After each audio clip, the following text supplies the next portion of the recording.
All right, today let's have a little discussion.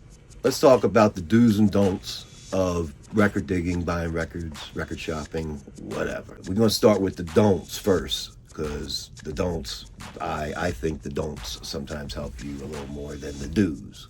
So the first don't we're going to talk about, number one, do not hover over us or over somebody when they're digging. It's so annoying. If you're like right there, we can feel you. You know what I mean? We can feel that you're right there. You know what I'm saying? And you're watching what we're digging for. You're trying to get a cheat code, I guess you would say. You're trying to see what that drum break is or what that bass line is.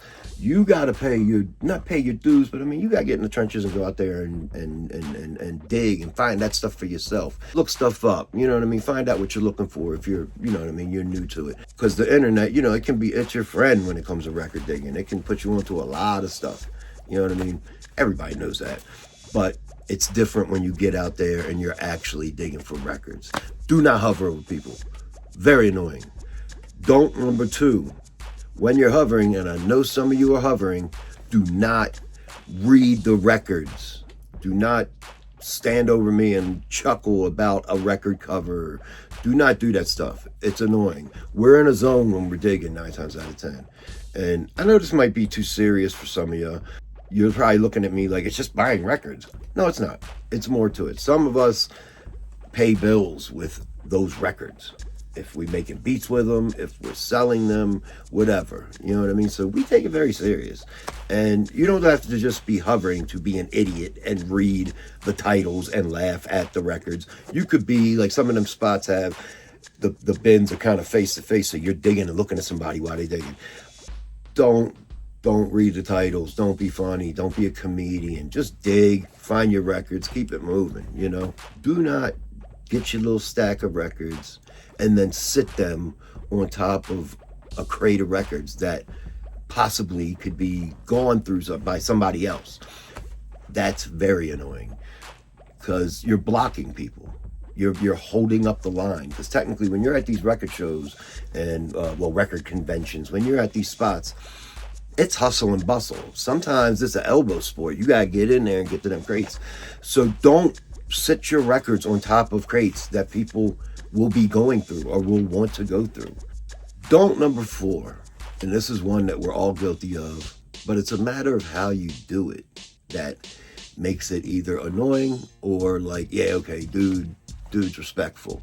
Don't use your phone if you're in the middle of digging and there's other people. If nobody's there, take your time, do whatever the hell you want. But don't use your phone if other people's there.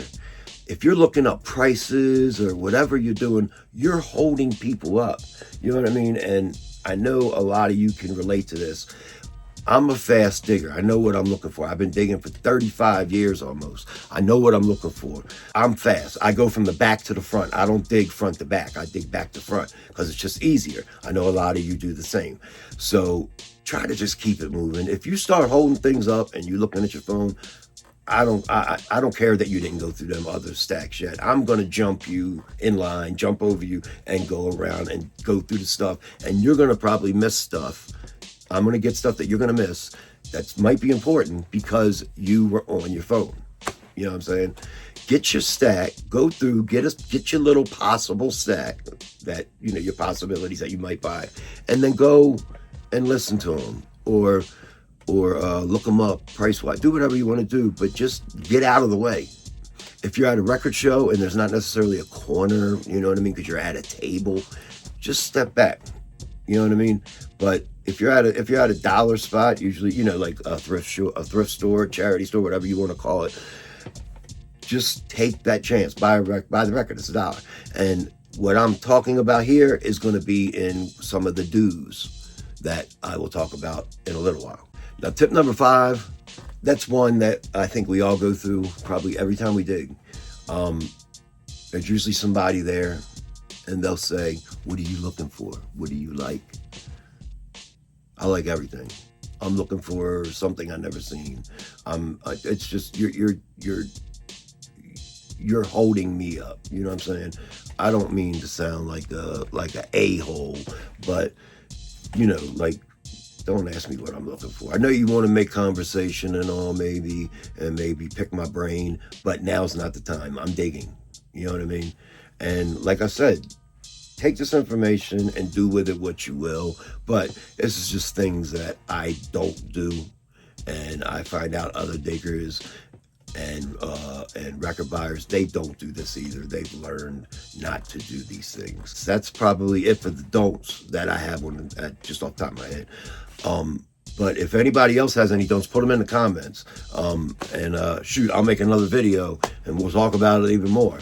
But yeah, if you got a don't or just something that happened to you that irritates you, that somebody did when you were digging, put it in the comments. We'll talk about it. And now, before we get to what everybody's waiting for, I know, my name is DJ Kool Breez, at least online and in the music world, that's what I'm known as. Yeah, it's an old school name. Everybody laugh about it now, but I'm an old school cat. It is what it is.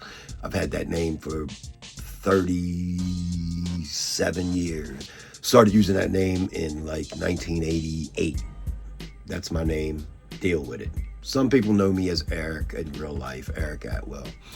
Also, like, comment, and subscribe to my channel. I'm gonna have more stuff about digging and just other things in general I want to talk about. My channel was mainly breaks and beats back in the day, breaks and samples, and showing the records that these samples came from and stuff. By the way, y'all know that record, amazing drums. I'm trying to rebrand the channel and, still about music and all, but a little more conversational, a little more current with certain things maybe that are going on.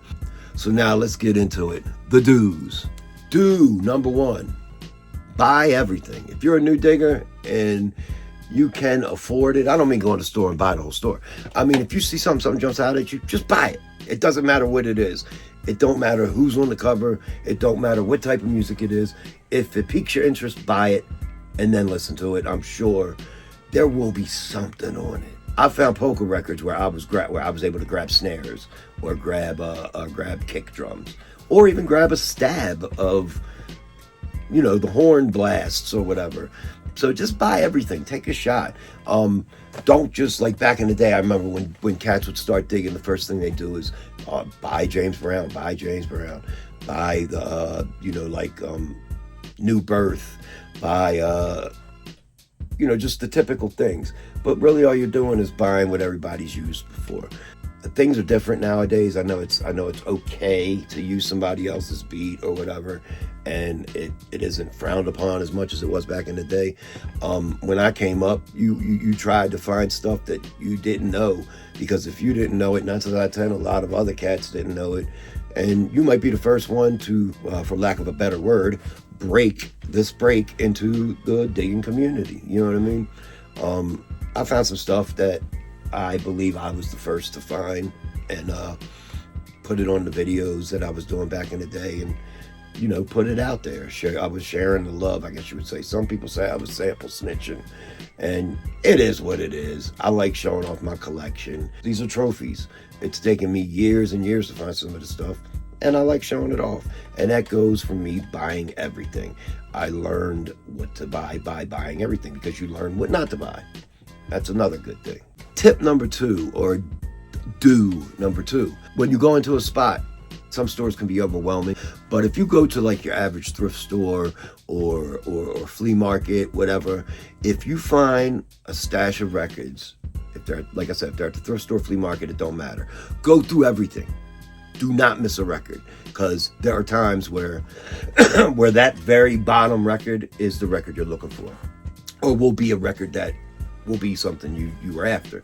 Perfect example, I was at a thrift spot 15 years ago. They had the records stacked up like this, very high. I mean, I got records stacked up like this, but I'm sorting right now, so they don't stay like this. But anyway, they had them stacked straight up. 2 huge towers of records. So I'm standing there going through them. It was literally nothing. It's the same old thrift store, flea market chud. You know what I mean? Andy Williams, Johnny Mathis, Barbra Streisand, just the typical stuff that sold millions of copies, and now they're at the thrift store. I get to the bottom of the second stack. Lo and behold, the Incredible Bongo Band, Bongo Rock LP, the silver cover with the hands, that was on the bottom.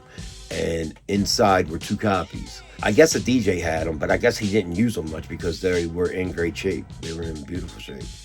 So I had 2 copies of it. And luckily enough, a couple weeks later, I found at another spot, I found a cover for the Incredible Bongo Band. So now I was able to put the other one in a proper cover and have 2 proper copies. So yeah, make sure you go through everything because there is stuff you're gonna miss. And you hate to find out through the grapevine that so-and-so was there right after you and he found this or whatever. It can really eat at you if you miss a spot, you miss something at a spot. Do number 3, buy anything you see with multicultural bands. If you see a band that it's black, white, Asian, all mixed together, there's female, male, I would jump on that because 9 times out of 10, when these records were from like the 60s, 70s, everybody still was proud of their culture, had a lot of culture. And through the music, I'm sure some of that came together in the music. Take a band like Mandrill. They had black dudes, they had Latino dude. Well, no, they didn't. Okay, never mind. Don't take a band like Mandrill. Don't buy their stuff. They're funky. But take a band, perfect example is Sly and the Family Stone.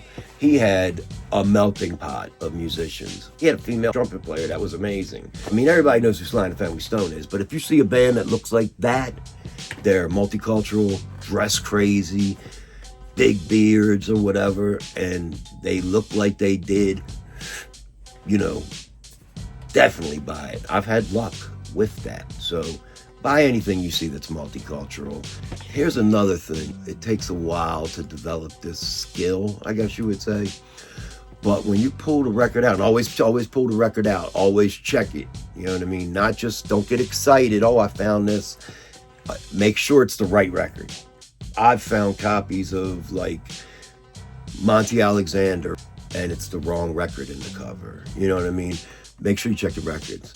Also, check the grooves on the record. The grooves are always different. If you see a dark set of grooves where they look like they're real close together, there's something happening there. There's a break or there's something changing there. And that's where you want to go. I'm telling you. I mean, check the beginning of the song, but you want to go where them grooves look like they're very close. Because 9 times out of 10, it's something going on there. And if you grab the soul record, a funk record, a rock record, 9 times out of 10, it's going to be something funky. So that's something that you'll learn to look for. And you'll learn what they look like by checking them. You're always hoping for a drum break. I know I am. But regardless, you find a nice little groove in there.